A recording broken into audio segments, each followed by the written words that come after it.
there's a lot to get to about baseball, about the Brewers, and big series obviously starting tonight with the Cardinals. But let's talk about the most important thing that's happened since the last time I had a podcast. Those jerseys are freaking sweet. Big fan of the City Connect jerseys here. Can't wait to get my hands on some gear. Let's talk about a sweep. Let's talk about a happy flight. Let's talk about the Cardinals. Man, things are feeling really, really good. Hope you're having a great Monday. You're Locked On Brewers. You are Locked On Brewers, your daily Milwaukee Brewers podcast. Part of the Locked On Podcast Network, your team every day.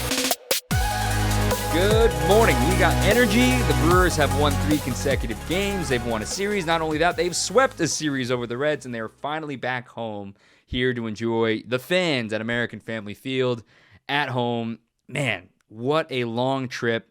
A long, weird month of June so far, but they're trying to get back going. I'm Dominic Cotroneo. This is Locked On Brewers. Thanks for making us your first listen of the day. Today's episode is brought to you by BetOnline. BetOnline's got you covered this season with more props, more odds, and more lines than ever before. BetOnline, where the game starts. I'm the statistician for Valley Sports Wisconsin at just about every single game, home or road, giving you all the news and stats you need to know about the Brew Crew this season. And coming off of a 3-game sweep over the Reds, obviously the mood is high. Everything is feeling good. We're going to start things with some themes from the weekend, some big things that we learned as far as takeaways and things like that. Not so much of a game recap per se.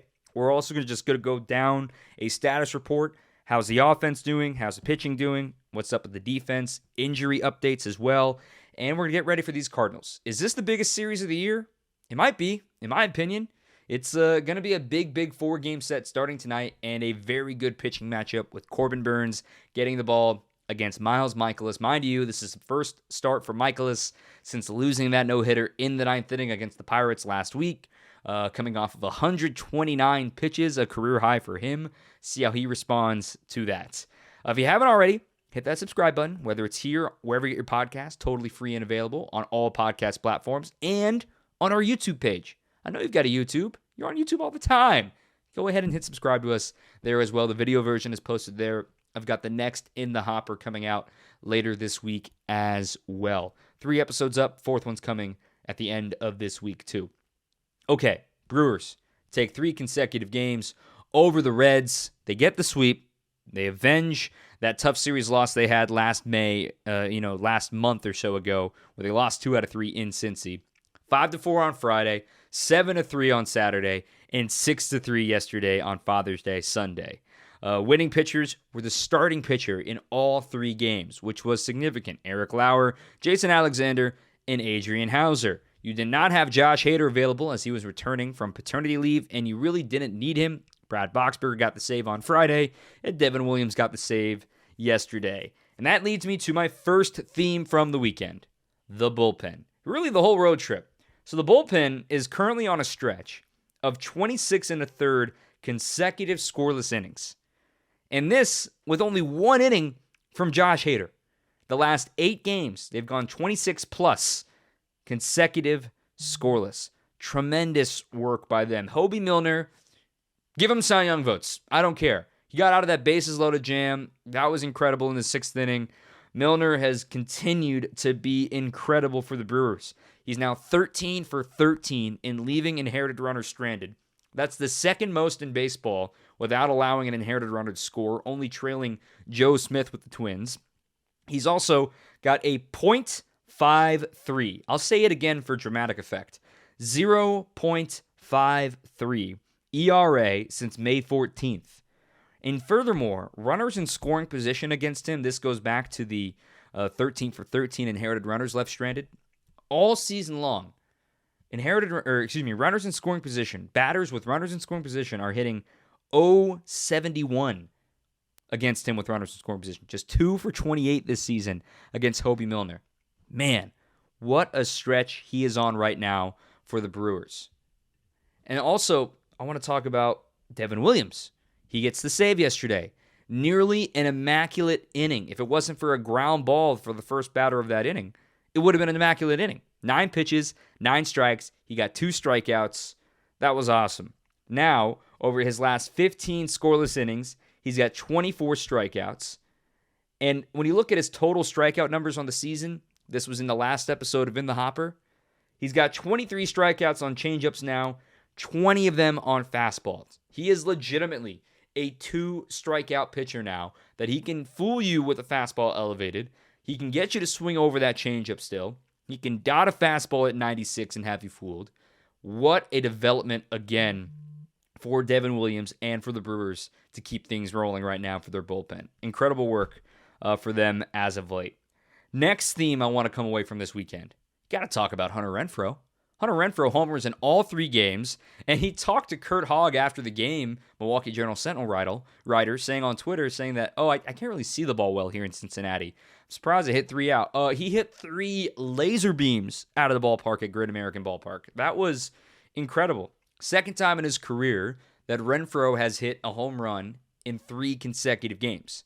And he's the first Brewer to do so since September of 2020, by a guy by the name of Keston Hiura. So that was encouraging to see from Hunter Renfroe, that he's heating up. He continues to hit the ball well. Over these last 5 games, he's reached base in all 5 games. He is 6 for his last 18 with 3 homers. He's also drawn 4 walks, 3 of them in 1 game against the Mets. He's only struck out 6 times. The reason why it's important for Renfroe to get going again, he's kind of picking up the slack that Rowdy's been having. I don't know if it's fatigue related of him playing every day for the first time in his career, but Rowdy hasn't hit a homer in his last 18 games. He's still hitting .269 over his last 18 games, but he's not hitting for the power that the Brewers were expecting out of him, at least what we saw in the first month and a half of the season. He's kind of slowed down a little bit here in June. Would like to see him hit a little more power, with Renfroe batting ahead of him in the cleanup spot, and then Rowdy in the 5 spot. I think is a great batting lineup for him. So keep that in mind with Renfroe moving forward. Next big theme from the weekend. Jason Alexander is going to stick around. I mean, Brandon Woodruff made a rehab start over the weekend in Nashville. Good to see that he's on the way back. We have an update on that in the second segment. But if the Brewers inevitably go back to a 6-man rotation when Brandon Woodruff returns, Jason's staying. He has done his job with the Brew Crew right now. Jason Alexander now has had 3 of his 4 starts all go at least 5 innings. He's allowed fewer than 2 earned runs in all 4 of his big league starts. He's got a 2.42 ERA as things stand right now, and he got his first big league win on Saturday. He's sticking around. I look at what he's been able to do since his big league debut. Very impressive, of course, with 7 great innings against the Cubs, and he's responded to try and get better in the big leagues, giving up a lot of hits, to be fair. Would like to see that go down, but not to be a sourpuss, but Ethan Small has not really responded since going back to the minor leagues. So when you look at a guy that's going to stick around right now, it's going to be Jason Alexander. Ethan Small, his last 2 starts since going back down to the minor leagues, he's only gone a total of 7 1/3 total innings between those 2 starts. He's walked 6, only struck out 5, and he's also allowed 12 runs. Jason's sticking around. He's earning his keep right now in the big leagues, so good for him. Last 2 things I want to look at here from our themes from the weekend. The catchers. Can we give kudos? I mean, I didn't really mention it with Hunter Renfroe, but I've mentioned it on previous podcasts saying, David Stearns, Matt Arnold, congratulations. You flipped Jackie Bradley Jr. for Hunter Renfroe. You gave up a couple of prospects, obviously, but not only did you simultaneously upgrade the bat immensely, but you kept the same great arm in right field.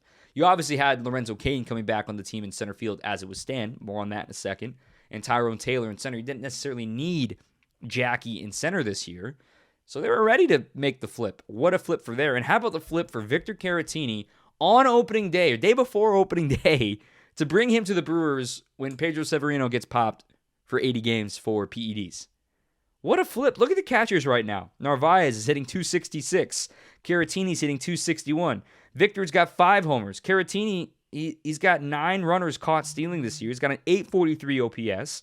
Narvaez has been solid as well. He's got 2 homers hit. He's got 7 doubles. He's caught 8 runners stealing. The Brewers have the 3rd best caught stealing rate in baseball at 36%. And they have the most caught stealings of any catching core in baseball with 17 of them. That's a double-edged sword of like, well, why they continue to run on you. It's kind of like a cornerback where you say, well, why does he have so many interceptions? They clearly keep throwing to him. That's more on the pitchers, that they have a reputation of being slow to the plate, not so much on the catchers.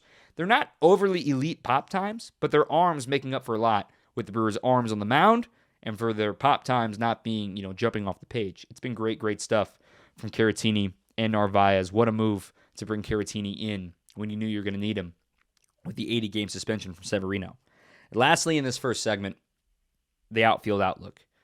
Lorenzo Cain has officially been DFA'd. If you missed that, that happened on Saturday. And I want to tip my cap to the Brewers for the way they handled it and the way that Cain handled it.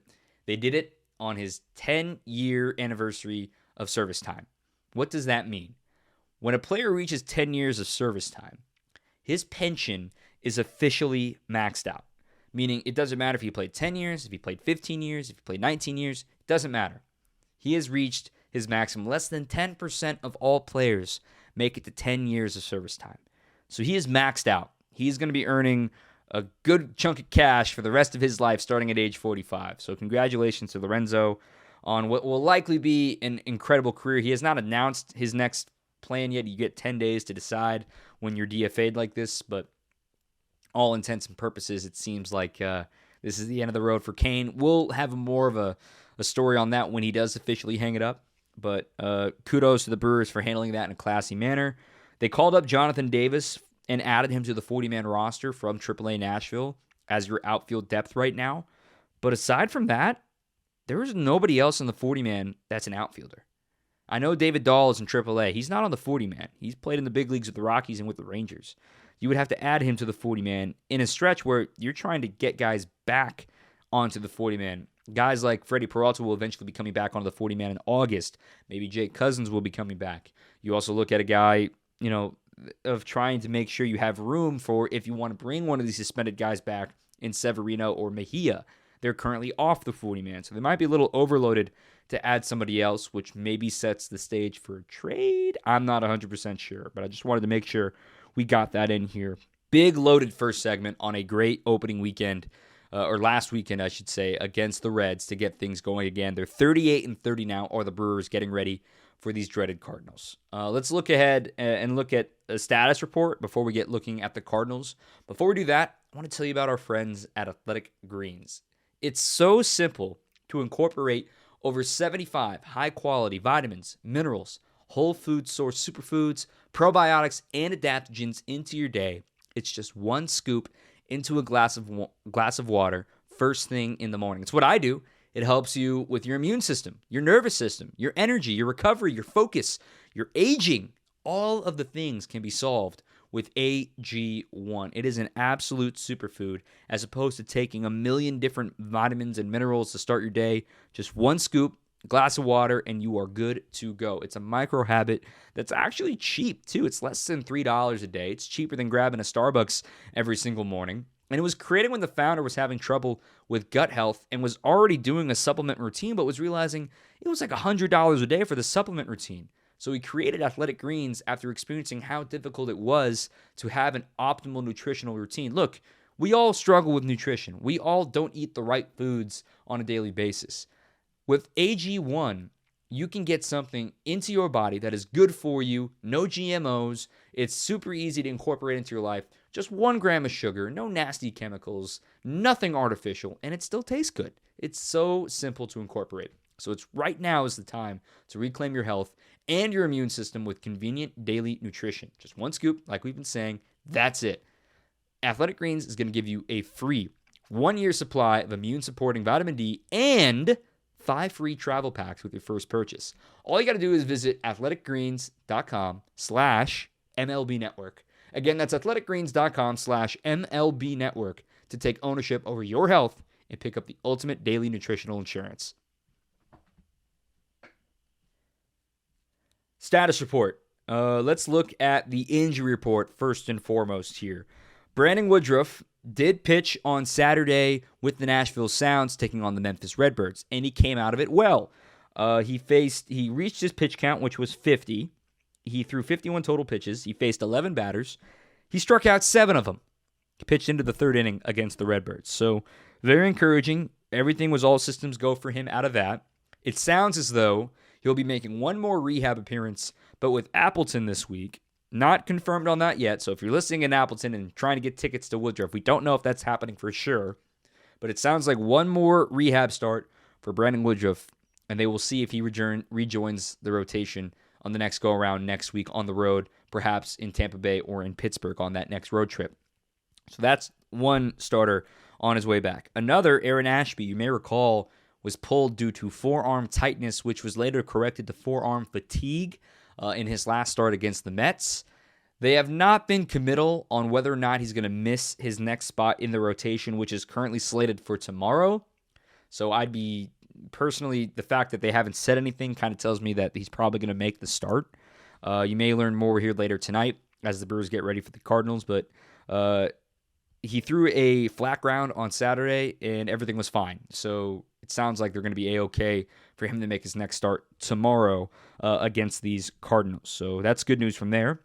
Bad news, though, is Colton Wong is backing off from his rehab. He had a setback in his calf that he's injured right now. He was fine running, but when he was trying to field ground balls, that's when he started to feel it again. So there is no timetable right now. Maybe by the end of the month they get him going again, but another loss for the Brewers as far as not having the production out of Colton Wong they were hoping to get out of him this year. Not just with the bat, but just the fact that he hasn't been on the field here this last 2 weeks or so and is going to be out for a little while longer. So no Colton Wong. Back to good news. John Ilgustave has started a AAA rehab assignment. He is in Nashville right now. He's dealing with his hamstring that he's recovering from. So that's good news as he's on his way back. And finally, Mike Brasso. He won't be back until probably late June, it looks like right now, while recovering from his ankle injury that he sustained against the Cubs at the start of the month. So Brasso still a little bit of ways to go for him too. So some quick injury updates there. Let's look at league average. Okay, I think we're all stuck in this belief like, oh, you got to hit 300 to be a good hitter. You're supposed to have a 500 slugging. But that's a good hitter. What's average? What is better than most? Are you doing better than most? Well, league average, just take for a second. What do you think the league-wide batting average is right now? Just take a second. Okay, got that number in your head? Well, the number is 242. So when you see a guy that you see, oh, well, he's only hitting 260. He's only hitting 240. He's hitting 235. Well, for the first two numbers, that's better than league average. For the last number, it's like right around league average. It's hard to hit. Pitchers are good. So remember that as we say these numbers. League average for batting average, 242. The Brewers are hitting 233. Not great. I understand. Still, is not as bad as maybe when you compare it to league average. So when you see 13th in the National League, they're still just 9 points off of league average. Next, on-base percentage. Average, 311. The Brewers, 309. Just about there. Last, slugging. League average, 391. The Brewers, 400. Because they have the second most homers in the National League, only trailing the Braves. Braves are the first ones to triple digits in the NL. They got 100. Brewers have 88. Good to see from them. But yet they're only 9th in runs scored. They have the third most strikeouts as an offense, and they're right in the middle of the pack in walks drawn. Would like to see a little more sustainable offense going here for the Brewers. They've been shut out a ton as of late. Let's see if they can click that back into gear. Pitching-wise, the overall ERA is still 4th in the National League, despite all of the injuries and despite the bad appearances. 3.69 team ERA is 4th best in the NL. The starters, not so great. 3.80, which is in the middle. They're 8th in the National League. But relievers, they're 3rd. 3.52. So that's at least some point of encouragement. Again, 8th in starter ERA without Freddie now for the last month and without Woodruff for the last couple of weeks. Just keep that in mind. Next, strikeouts total. They're 3rd in the NL and only 7 back of the leader. That's the Mets. So 631 strikeouts as a team. And they're 5th as a team in WHIP. That's at 1.25. Run prevention, obviously a big deal with the Brewers. The fielding has not quite been there this season. It's probably been the most disappointing facet of the Brewers this year. They are 10th in fielding percentage, but that doesn't tell the whole story. They're 9th most errors in the NL, and they have a negative defensive rating as a team on Fangraphs. While we praise Jace Peterson's numbers at third base, he's really been carrying the load right now defensively for the Brewers. Willie Adames made a tough, bad error over the weekend. Luis Arias probably should have made that play yesterday. Didn't come back to bite them. The range you lose with Lorenzo Cain now being DFA'd, with Tyrone Taylor in center. There's a lot to be desired right now for the Brewers defense. You would hope that it's all improvable errors, but Colton Wong has made a couple of boneheaded mistakes at second base, which is very unlike Colton Wong, not the guy that you were expecting to arrive.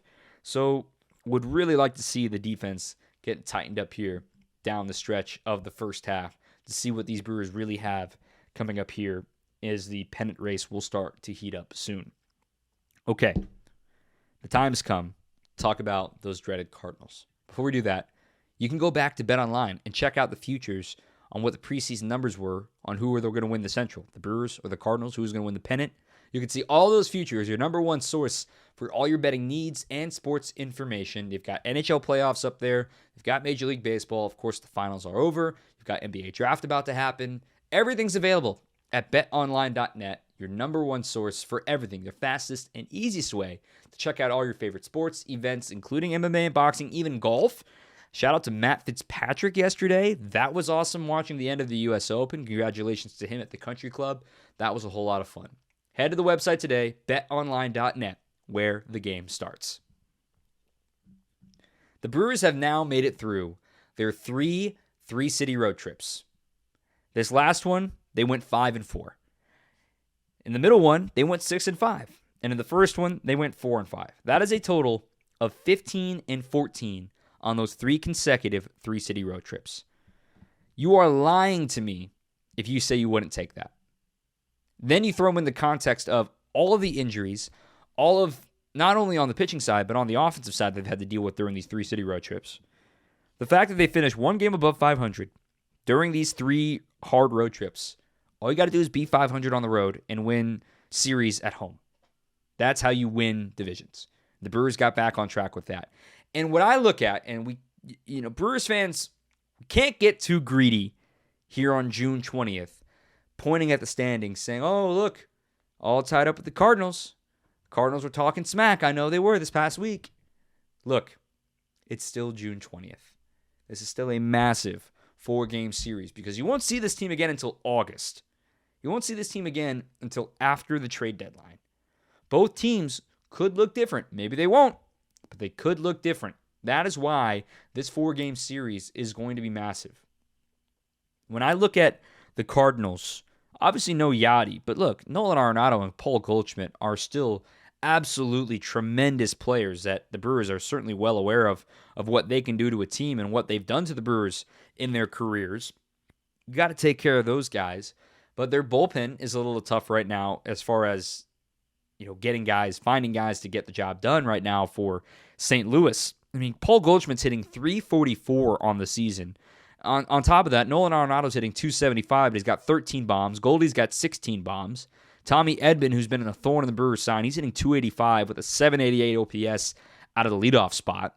He's got 15 stolen bases, Tommy Edman does, tied with Harrison Bader. They're a good team. This is going to be a tough task. Probably not going to see a lot of Albert Pujols, given the fact that the Brewers, well, you maybe see him twice because Ashby and Lauer are going tomorrow and on Wednesday. He's really only facing lefties these days. So that would be good news for the Brewers to not see Albert Pujols again. The Cardinals and the Brewers being tied in the standings right now means nothing. It means nothing. Talk to me on Thursday to see where things stand.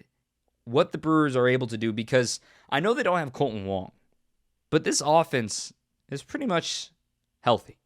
Let's be honest. You can't really use that excuse that much anymore. It's been a couple weeks now for Renfroe Adames since they've come back. Urias is healthy. It seems like the thumb's getting better. Yelich has been healthy the whole year. Rowdy's been healthy the whole year.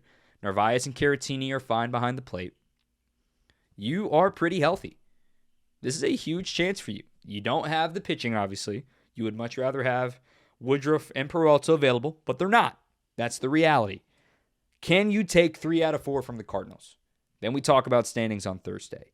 This is the official kind of, maybe we start peaking. I personally think you don't look at standings at all until July, until you're getting ready for the second half. But this is when you start peaking. Like, What did the Cardinals do today? Oh, cool. They lost. That starts happening. Not incessant, okay, they're in the 6th inning. They got runners on 2nd and 3rd. There's 2 outs. They got a chance to score some runs here. Oh, man, who's up? Oh, man, it's Goldschmidt. No, we're not doing that yet. Okay? We're not doing that yet. And also, please, do not hit the panic button if the Brewers lose tonight. It's a 4-game series. It's a 4-game series. There's a lot to figure out. There's a lot of season to go still. And Tim Dillard brought up this point yesterday. Through 68 games, the Brewers are in the exact same spot they were last year. 38-30 and tied for the lead in the NL Central. Doesn't that feel like eons ago? The Brewers, in fact, after Game 68, they were coming off of getting swept at home by the Reds. Do you remember that? It's crazy to think about now. But the Brewers are exactly where they're supposed to be from a year ago. And you can still argue they haven't even played their best baseball yet. They go through this ice-cold June that they're still in right now. And the Cardinals could not separate themselves. Your floor is pretty darn high. It takes a lot of teams to match that floor. Now, the Brewers have to deal with these 2 guys and potentially, 2 all-stars in Goldschmidt and Arenado. But aside from that, I mean, this top 4 is pretty darn good between Edman, Goldschmidt, Arenado. Maybe you'll put Carlson up there. Maybe you'll put Brendan Donovan, who's been really good lately. Tyler O'Neill hasn't been as good this year, but he's still a power threat. Nolan Gorman's been coming on strong. Of course, he had that great game against the Brewers in St. Louis last time these 2 teams met. The Brewers are going to need to keep up, is what I'm saying. If the run prevention isn't there like it's been this season, they're going to need to keep up, and the bats are going to need to continue to stay awake here during this stretch of really good baseball that they're playing right now. I mean, they're getting offense, they're getting hits, they're doing their job as far as, getting runners on and getting them over. Yes, they hit a ton of homers this past weekend, but we're seeing a little more sustained offense. We're seeing doubles, we're seeing walks, we're seeing actual game plans right now of just getting it in play and moving guys over right now. I mean, look at the game yesterday. Brewers had 8 hits and also 6 walks. Very encouraging signs right now for the Brew Crew. You look at the end of this road trip right now, of the stretch that they're on with the offense, that they're hitting double-digit hits in 3 of the last 4 games going into yesterday. 11 hits against the Mets in the last 2 games, 11 hits on Saturday against the Reds, 8 hits yesterday. The offense is coming around, so maybe a home rocking crowd can get them going. Pitching matchups. Miles Mikolas and Corbin Burnes tonight. Man, that's going to be fun. Mikolas is 5-4, 2.62 ERA. Burnes is 4-4, 2.52 ERA. Tomorrow, Jack Flaherty will make his second start since coming back from his shoulder strain that he sustained during spring training. So Flaherty made his first start last week at home. He'll be going up against Aaron Ashby as it's scheduled right now. We'll see if that changes tonight. Adam Wainwright gets the start on Wednesday. That'll be against Eric Lauer. And then on Thursday, the day game, Dakota Hudson going against Jason Alexander. This is a big stretch because you're going to face 3 consecutive teams that are lurking for the playoffs. These 4 games against the Cardinals, 3 games over the weekend against the Blue Jays, then you fly down to the Trop for 2 games with Tampa Bay before you head back up to Pittsburgh. This is going to be a big 9-game stretch here for the Brew Crew. Can they go 6-3 and get greedy and get more than that? Even 7-2 if they can find a way to do that. That'd be sick, but you can't expect that on them. 5-4 is good. 6-3 would be phenomenal.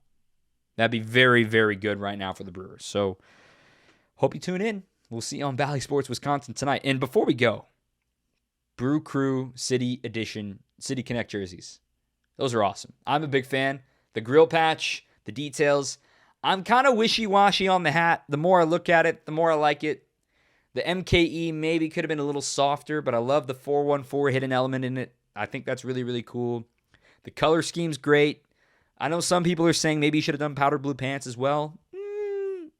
Maybe do it next year. I don't know. I'm a big fan. I think they're going to be sweet. I can't wait to get my hands on the gear. Big fan of it. And what I say is, when you see on social media folks who are not fans of the Brewers say, oh, these are the best, or oh, these are the worst, that means you did something right. So kudos to the design team on these. I can't wait to see everybody out and about with them on around town. And let's enjoy some hot weather this week here in Milwaukee. Brewers and Cardinals. Wow, what more can you ask for? Some playoff atmosphere type games in June. This should be a lot of fun. Hope to see you at the ballpark. Until then, keep on swinging. You are Locked On Brewers, your daily Milwaukee Brewers podcast. Part of the Locked On Podcast Network, your team every day.